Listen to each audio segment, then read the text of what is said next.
Religion and Realization by Diamond picked up in the street. Forward 8. Part 2.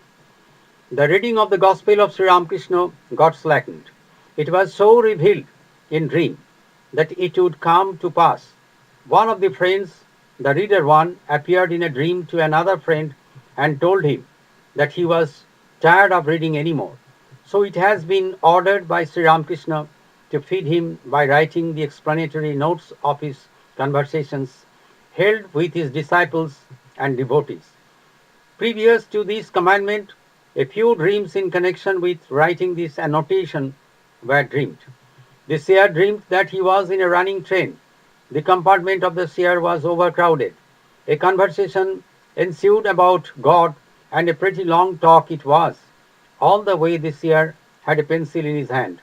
The train reached the destination of the journey of the seer. He got down. There was no pencil at the time in his hand. He made his way towards the platform.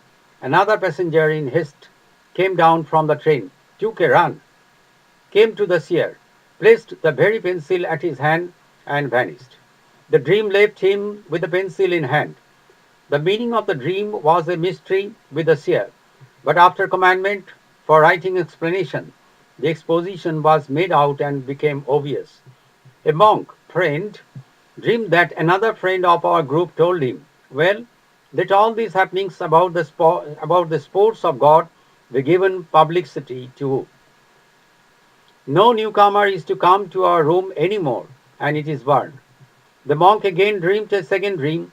The writer of the explanatory note was engaged in writing. It amazed him, as the writer was not in the habit of writing, and was seldom seen by him to write. The scene was in our small room. The monk wanted to pass by the writer to the other side of the room. A hesitation came upon him, but it struck him at once that the writer was their friend, and there was no cause of being afraid to come to him. Another friend living in a distant village dreamed. The dream ran thus: well, so far what is done is well and good, but now a new document in writing is to be given to Sri Ramakrishna Deva. With the commandment of writing out the annotation, these three dreams became clear, as they were the messengers of the order given by Sri Ramakrishna. Some three friends of the group disagreed and opposed the writing, as it was against the convention of a seer to give publicity to his realizations. It was decided to hold up the writing till further order was obtained, not by the writer, but by somebody else. No sooner had it been settled than a friend of the group said, well, I have dreamed a dream, and it is not yet spoken out. It concerns the annotation. He related the dream. He and another friend of the group were sitting side by side in a room. Before them, there was a raised platform, and the usual reader of the Gospel of Sri Ramkrishna was explaining Sri Ramkrishna's conversation from the Gospel. A dazzling light all on a sudden appeared at the door. It drew his attention. He turned towards the light. In the midst of the light, Sri Ramakrishna Deva was seen standing. He addressed the reader and told him, I have been well fed with reading of the Gospel.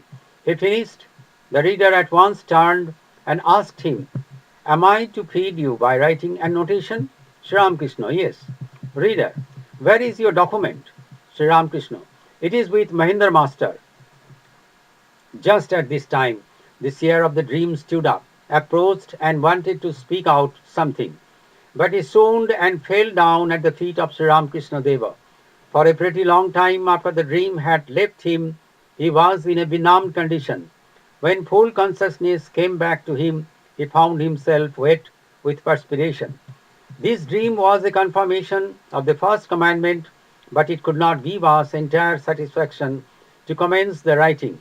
It was kept in abeyance as agreed till a further commandment was heard, at least from one of the three friends opposed to the writing.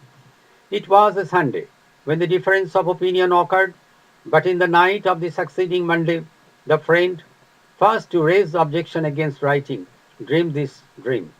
It was a market. On a wall of the market, a tin pipe of bead dimension was fixed. Beneath the pipe there was a big rectangular tin box Honey was coming down from the pipe fixed above to the box placed below, and in continuous flow. There were two men standing by the pipe and the box. The honey was collected and brought by them from the forest. It was they who poured the honey into the pipe. The big rectangular cistern below the pipe had a thin rubber tube fixed in it. With a full force, honey came out from the rubber tube and was distributed to the people of the market. Honey is the symbol of the divine consciousness.